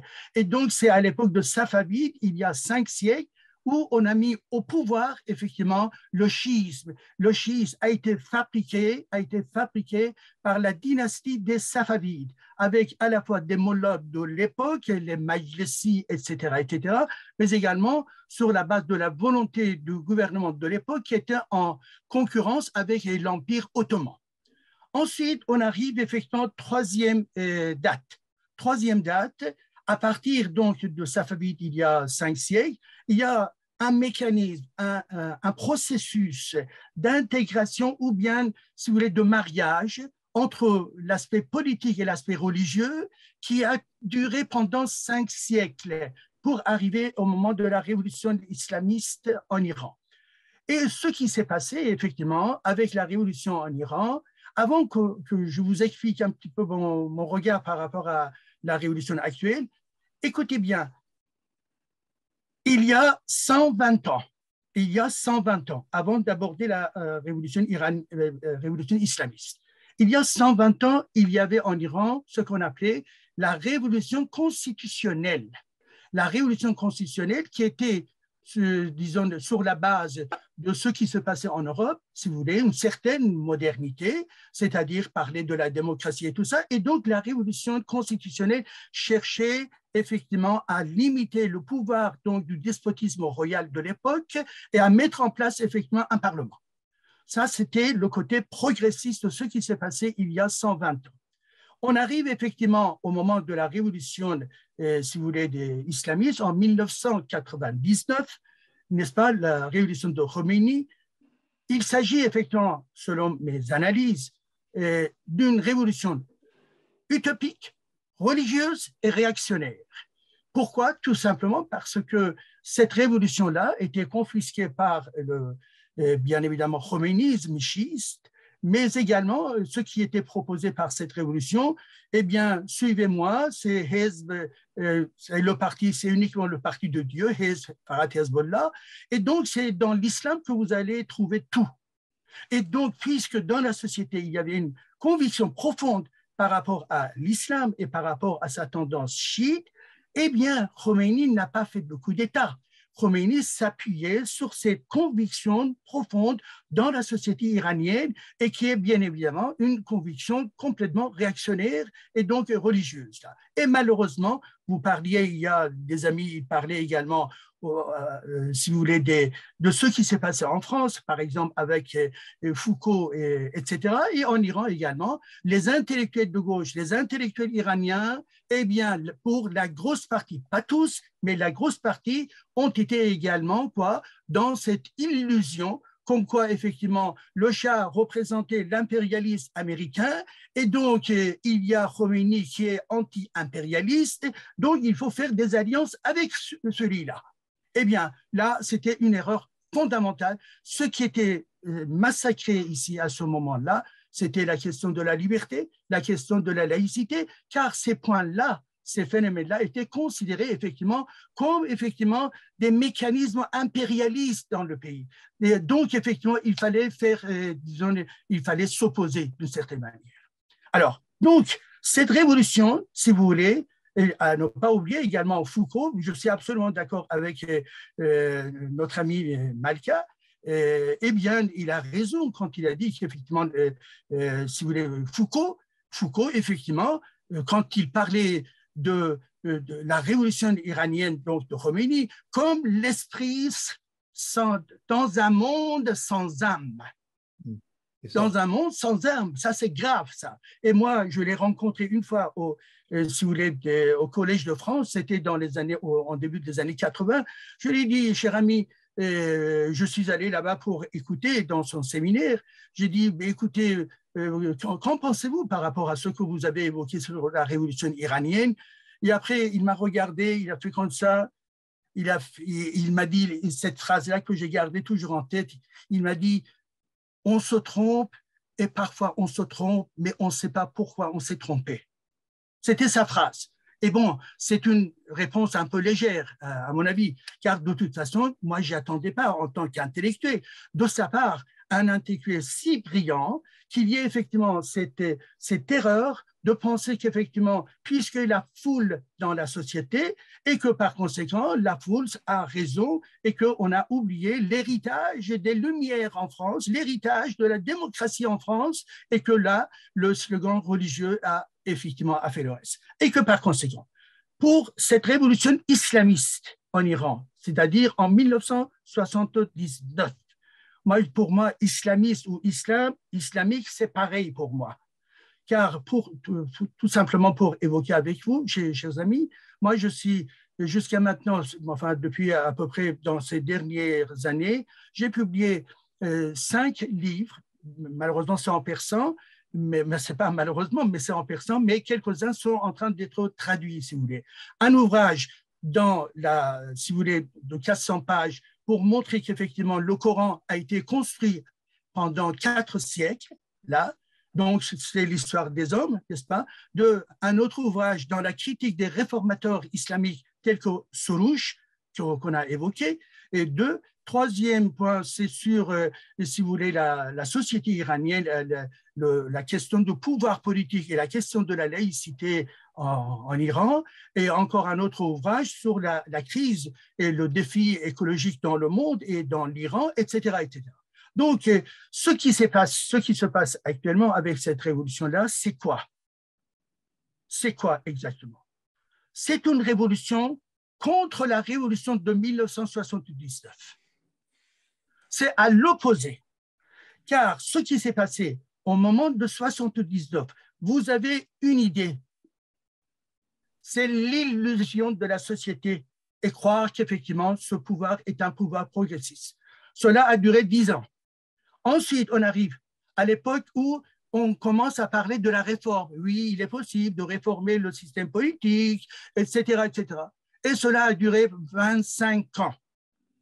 Et ensuite, les 10 dernières années, nous sommes dans une phase de radicalisation, pas au sens effectivement gauchisant, absolument pas, au sens où effectivement dans la société, il y a une rupture à la fois par rapport au pouvoir politique en place, avec une tendance vers la laïcité, ce qui nous intéresse ici nous également, mais ça ne se limite pas seulement à l'analyse du pouvoir politique, c'est-à-dire la rupture avec le régime existant, mais également, à mon avis, une rupture philosophique, culturelle, y compris vis-à-vis de l'islam. Aujourd'hui, dans notre société en Iran, nous avons, si on demandait au régime, alors les pourcentages concernant les chiites, c'est combien? Il nous disait 90, et le reste, ce sont des sunnites. Donc, l'affaire était réglée. Actuellement, avec des sondages qui ont été réalisés par un centre universitaire aux Pays-Bas, eh bien, c'est assez formidable. Donne les éléments suivants, quelques éléments pour notre débat. 1, les gens qui étaient considérés comme 90% dans la conviction chiite, ils sont combien aujourd'hui? 32%. 32. Il y a à peu près dans les 9% des gens qui se déclarent être athées. Athées. Il y a 22% des gens qui disent qu'effectivement, on ne croit pas à des religions, ni effectivement aux prophètes, mais il y a un bon Dieu quelque part. Théiste. Hein? Voilà, théiste, exactement. Et puis, par exemple, les zoroastriens qui ont été diminués, maintenant, c'est augmenté, si vous voulez, là, hein, les adeptes de Zarathustra. Et donc, par contre, et les sunnites, c'est 5%. Donc, les chiites, 32% selon ces sondages, et les sunnites, 5%. Donc, le poids de la religion a été diminué. Effectivement, que veut dire cela? Cela, quand je fais l'analyse de ma propre situation familiale, depuis la révolution islamique jusqu'à maintenant, c'est pareil. Si je fais l'analyse dans les réseaux, les Iraniens, ils sont très, très engagés dans les réseaux. Vous allez analyser effectivement les tendances, c'est pareil également là. Donc, malgré cela, on a besoin de plus de précision, certes. Mais ce sont des nouvelles tendances quand même dans la société iranienne là. Et que ces nouvelles tendances marquent la chose suivante, qu'on n'est pas seulement dans un processus pour rejeter donc le système politique, despotique, islamiste au pouvoir, mais également une certaine ouverture ou bien une rupture philosophique pour rejeter l'islam et pour s'ouvrir vers d'autres choses. Alors, s'ouvrir vers d'autres choses, c'est ma dernière partie de mon propos.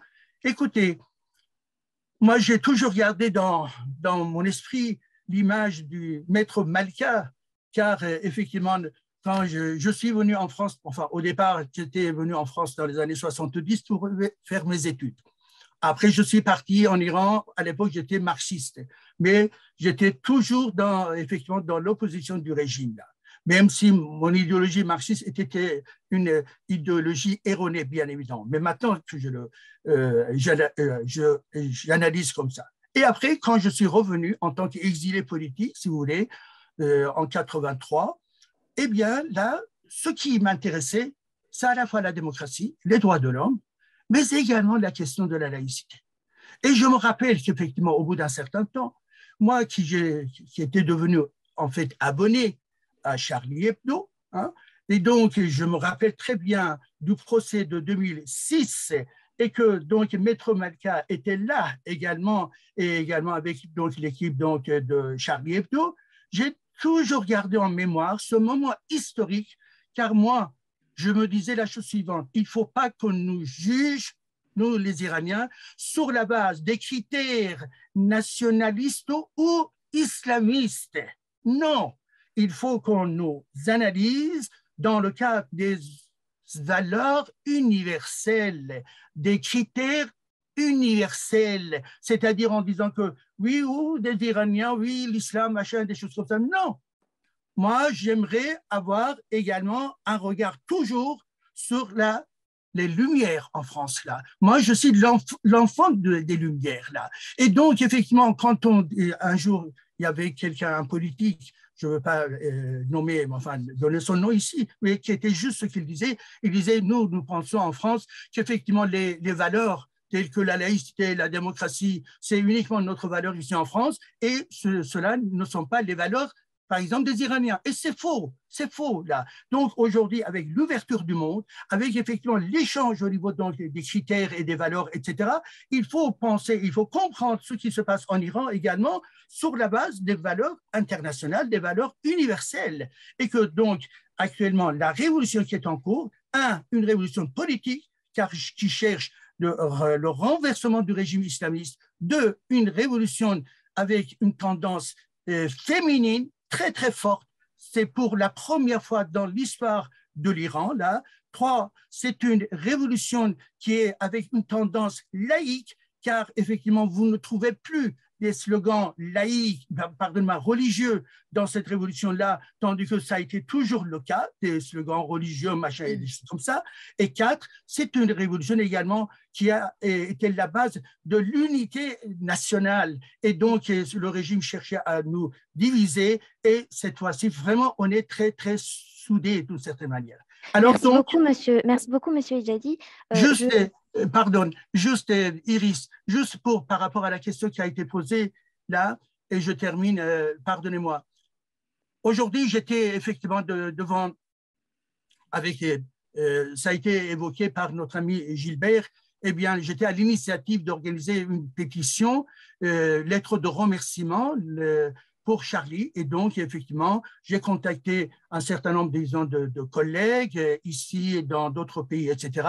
Et 53 intellectuels et artistes iraniens ont été d'accord pour signer cette lettre qui a été envoyée effectivement à Charlie Hebdo ainsi qu'à d'autres, disons, journaux et également a été publié également dans la presse iranienne. Là. Et Charlie n'a pas encore n'a pas encore réagi. J'espère qu'effectivement, d'ici la semaine prochaine, il va m'envoyer un petit mot pour être sûr, car j'ai envoyé à 2 contacts là.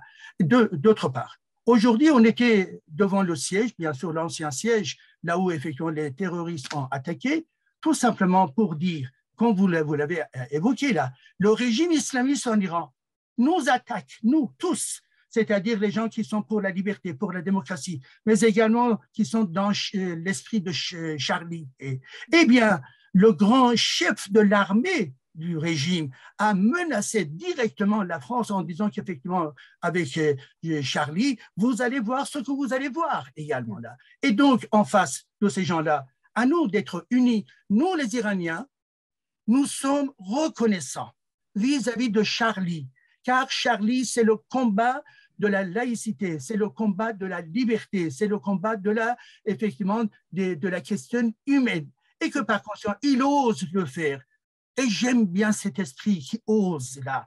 Et j'aime pas les esprits qui sont un peu dans le conservatisme là. Ils sont dans la vérité là. Et c'est bien, c'est l'artiste. Et il faut que les artistes restent toujours dans une situation où ils peuvent critiquer n'importe quel phénomène dans la société. Et donc, pour cela, eh bien, je vous remercie. J'étais assez long. Et une nouvelle fois, effectivement, je vous dis merci à vous et merci encore une nouvelle fois à Charlie et merci également à disons, notre ami Maître Malka que je garde toujours eh bien, comme un bon moment, disons, de ma vie intellectuelle avec lui.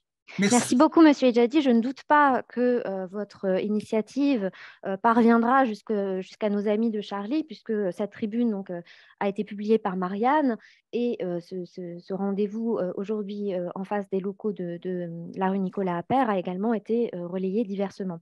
Alors, cette initiative que vous avez prise de remercier publiquement Charlie Hebdo au nom des Iraniens, je pense, a été très nous a fait chaud au cœur, hein. On était nombreux à trouver que c'était une très bonne idée. Et comme M. Malka l'a rappelé, effectivement, il ne faut pas laisser Charlie Hebdo seul en cette affaire. Et c'est en cela, je pense, que votre initiative a été vraiment très importante. Je me permets, si vous voulez bien, M. Abergel, de prendre dans ma voix certaines des questions du chat, Oui. peut-être. Oui. Avant que on soit obligé de terminer, je pense qu'il est important aussi que les personnes qui voulaient poser des questions à nos intervenants et notamment à Maître Malka puissent le faire. Alors, je me permets de lire un commentaire plutôt de notre ami Baba Karlam qui parle en fait de Massi Kamali, donc une manifestante iranienne qui, le point en a parlé, il y a eu une tentative d'intimidation, hein, en lui disant que ses parents seraient inquiétés, que sa famille serait inquiétée. Et on voit que même jusqu'en France, hein, les opposants au régime sont poursuivis. Alors, elle a très bien répondu à ce triste sire et elle a enregistré la conversation qui a été mise en ligne. Et donc, par ailleurs, je voulais revenir sur la conversation qu'on avait avec Richard Malka avant de commencer ce webinaire, puisqu'il nous parlait en fait de la conversation qu'il avait eue avec Rémi Brague. Et l'une des personnes qui suit le webinaire pose la question suivante. L'islam et l'islamisme, est-ce une différence de nature ou de degré seulement? Plus clairement, la différence entre un musulman et un islamiste, est-ce le degré de croyance et de pratique plus important chez l'islamiste? Entre parenthèses, confère Rémi Brague. Alors, j'ai lu également l'entretien, hein, l'échange que vous aviez avec le recteur de la mosquée dans Le Monde. Et je pense qu'une des raisons pour lesquelles vous êtes comment dire, que votre parole est si précieuse, c'est justement la ligne de crête qui est la vôtre, tout en nuances. Comme le disait Charles Shafir tout à l'heure, c'est un discours de vérité qui nourrit en fait la complexité de la pensée et qui ne tombe jamais dans la caricature au sens négatif du terme. Alors, j'aimerais avoir si vous pouviez répondre à cette question qui est posée Alors, par... on n'avait pas tout à fait la même analyse des choses avec le recteur, puisque lui, effectivement, fait la différence entre l'islam et l'islamisme, qu'il définit comme étant une variation politique, une politisation de l'islam. Moi, je pense que ce n'est pas aussi simple que ça. Évidemment, il a raison. L'instrumentalisation politique de l'islam qu'est l'islamisme, c'est un énorme problème parce que Dieu doit rester chez lui, c'est-à-dire dans le domaine privé, et ne pas intervenir dans la cité, dont les lois doivent être supérieures à celles de Dieu. Donc, évidemment, il a raison, mais le problème est pour moi quand même plus profond que ça, parce que il n'y a pas qu'une difficulté sur l'instrumentalisation politique de l'islam. Il y a aussi une difficulté sur l'islam lui-même, parce qu'en réalité, ce que je vous disais des hadiths, dont on peut trouver tout et le contraire de tout, en fait, ça existe aussi, il faut bien le dire, dans le Coran. Et d'ailleurs, le Coran reconnaît lui-même qu'il comporte de nombreuses contradictions. Et donc, dans le Coran, vous avez en fait deux Corans. Le Coran primitif, mécois, qui est assez ouvert, parfois révolutionnaire. Il n'y a pas de contrainte en religion au 7e siècle, c'est assez nouveau. Il y a un très beau verset qui dit si Dieu avait voulu que tout le monde croie, bah, tout le monde croirait. Qui es-tu, toi, pour contraindre qui que ce soit à croire? Donc, vous avez un Coran primitif, Mahomet n'a pas encore le pouvoir, donc il est plutôt dans la séduction, et c'est plutôt universel, c'est plutôt eschatologique. Et puis après, il a pris le pouvoir à Médine, et là, c'est un Coran de gouvernement. Là, ça devient beaucoup plus dur, et c'est le verset de l'épée, c'est donc le djihad, et c'est les mécréants, et c'est les châtiments quasiment à toutes les lignes. Et donc, vous avez quand même, au-delà de l'instrumentalisation politique, le problème de ceux qui considèrent que les versets pacifiques, ouverts, en fait, en quelque sorte, et pas en quelque sorte, puisque c'est le terme qui a été employé 150 ans après la rédaction du Coran, quand on se trouve chez les Abbassides en Irak, comment on fait pour résoudre ces contradictions? En fait, on abroge.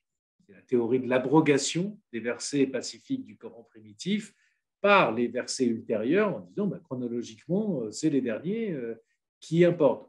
Personne ne sait quelle est la chronologie, par ailleurs, de la révélation. Mais donc, en fait, ils se sont arrangés comme ça. C'est des hommes qui ont fait ça. Il y a un grand penseur, un grand théologien, un grand politique soudanais, Mohamed Taha, qui malheureusement a fini pendu, mais qui lui professait l'inverse. Il disait qu'il ne fallait retenir que les versets primitifs, parce qu'eux avaient une vocation universelle pour tous les temps, et pas les versets de Médine, parce que ça correspondait à une société, à un temps donné, à un contexte politique. Donc ça, c'est un choix. C'est un choix de rapport à la religion, au-delà de la question de l'instrumentalisation politique. Donc, il y a l'islam et il y a l'islamisme, certes, mais il y a aussi deux islams.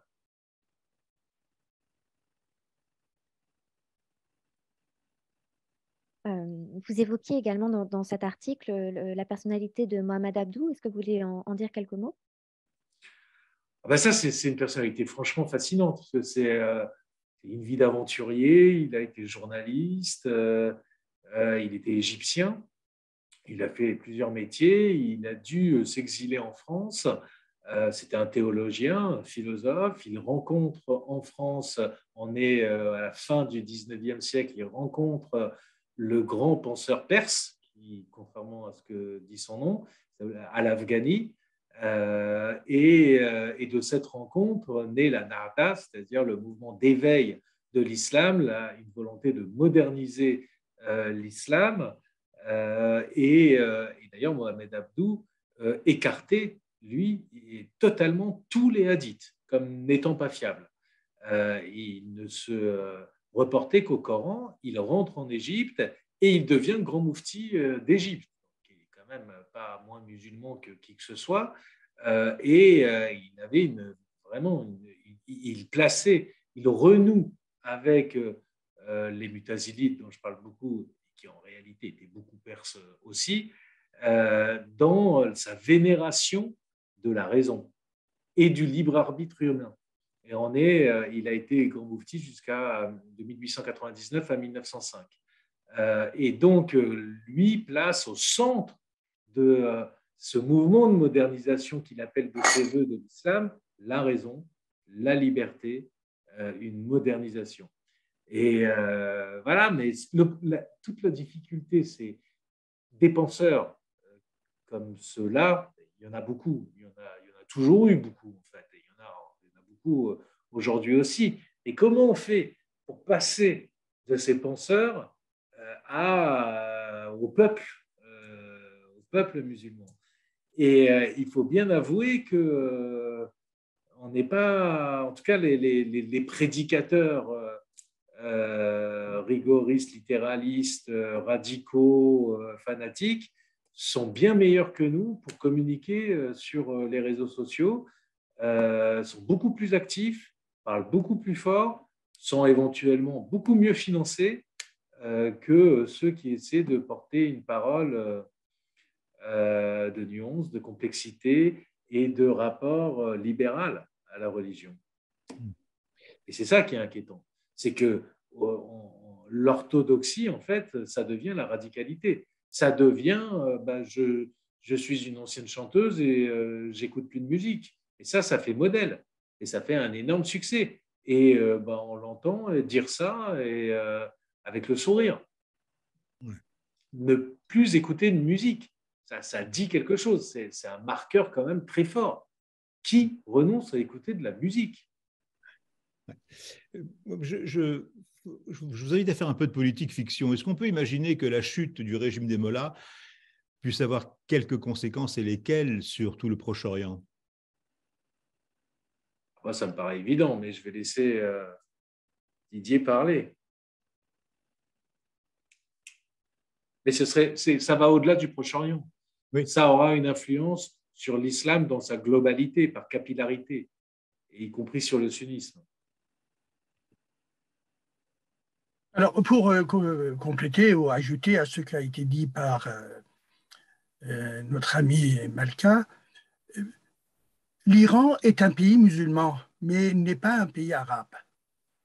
C'est parce que tout simplement pour évoquer un aspect qui fait partie de l'inconscient, mais également de la culture des Iraniens.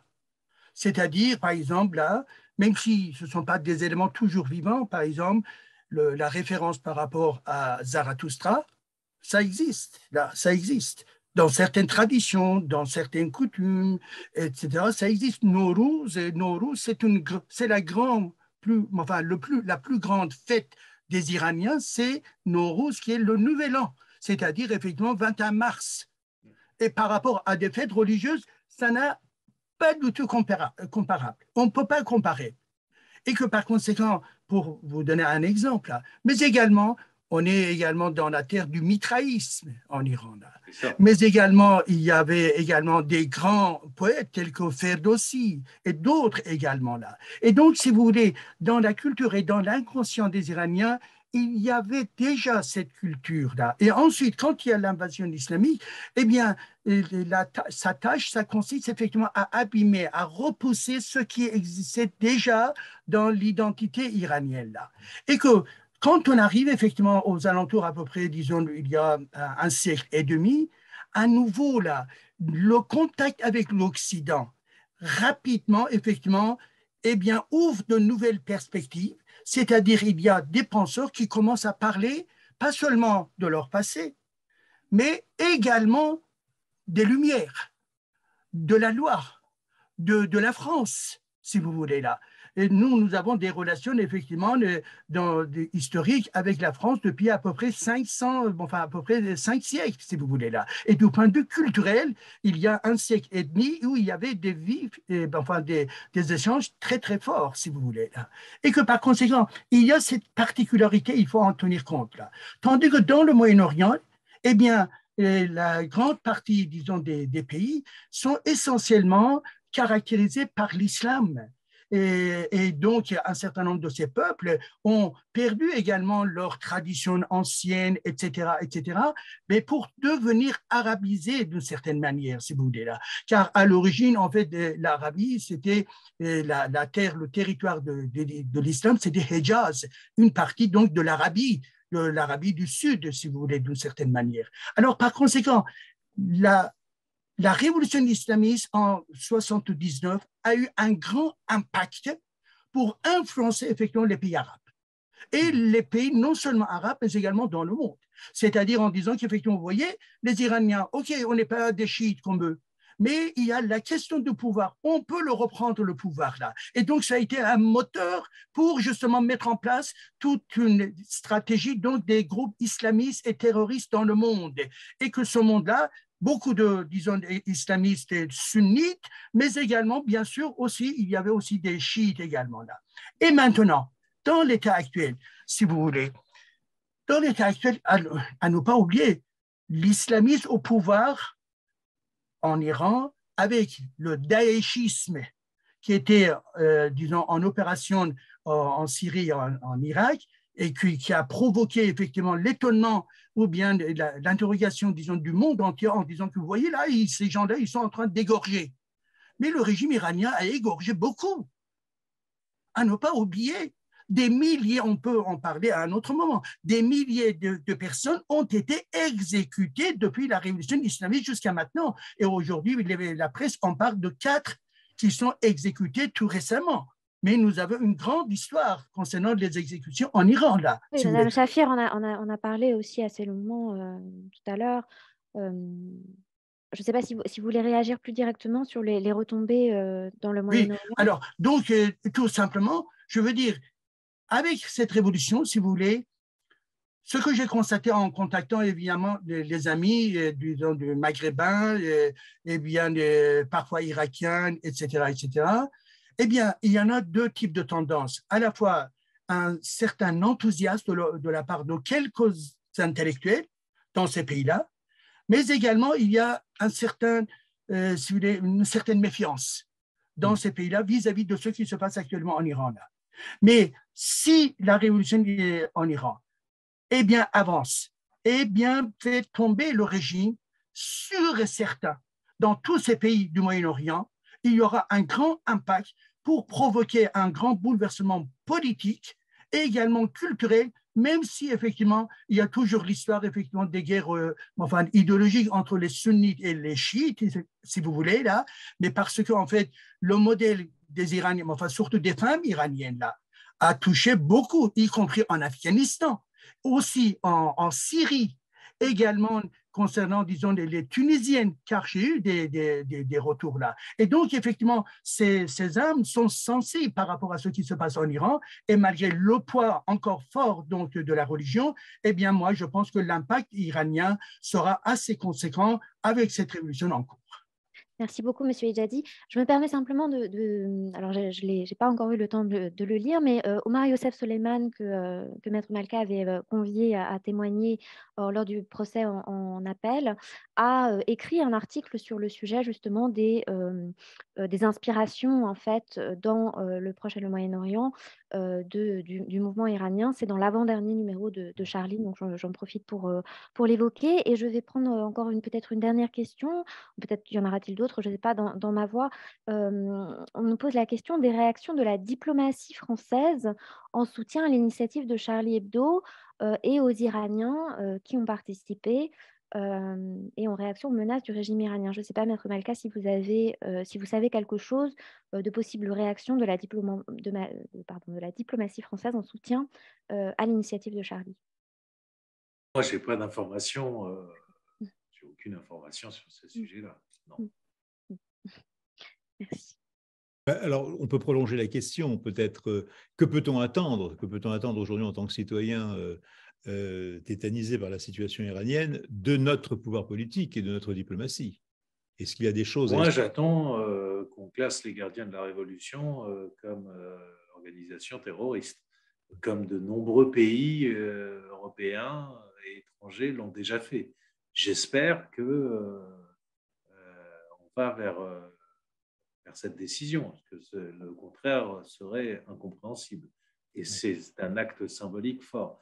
Mais encore une fois, il faut évidemment être exigeant à l'égard de nos gouvernants, et ça me semble être une mesure essentielle, nécessaire.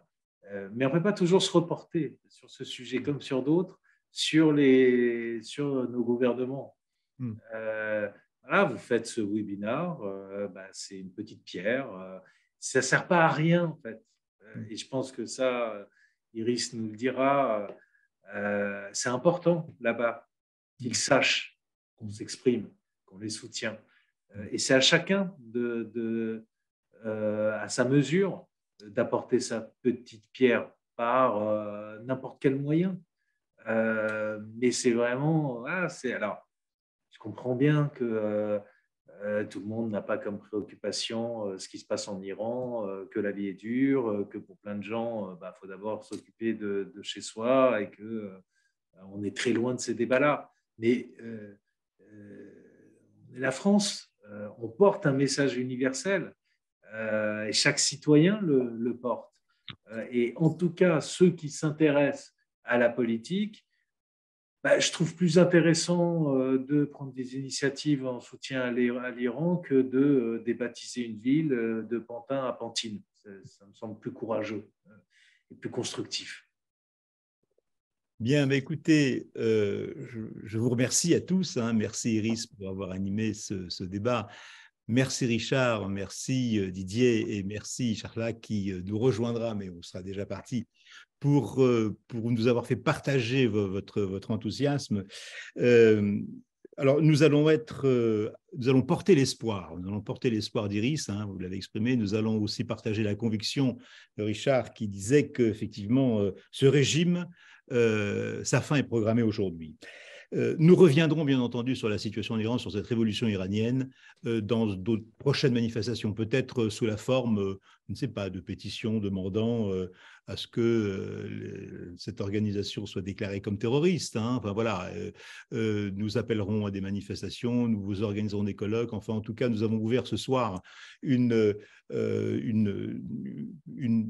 un dossier dont nous n'allons pas nous séparer jusqu'à ce que cette révolution iranienne, même si ça prend du temps, aboutisse à la fin que nous espérons tous. Voilà, je vous remercie infiniment, à vous tous qui êtes intervenus. Merci Didier d'avoir accepté de venir nous rejoindre comme ça, sollicité aussi tardivement, et je vous dis à une prochaine fois.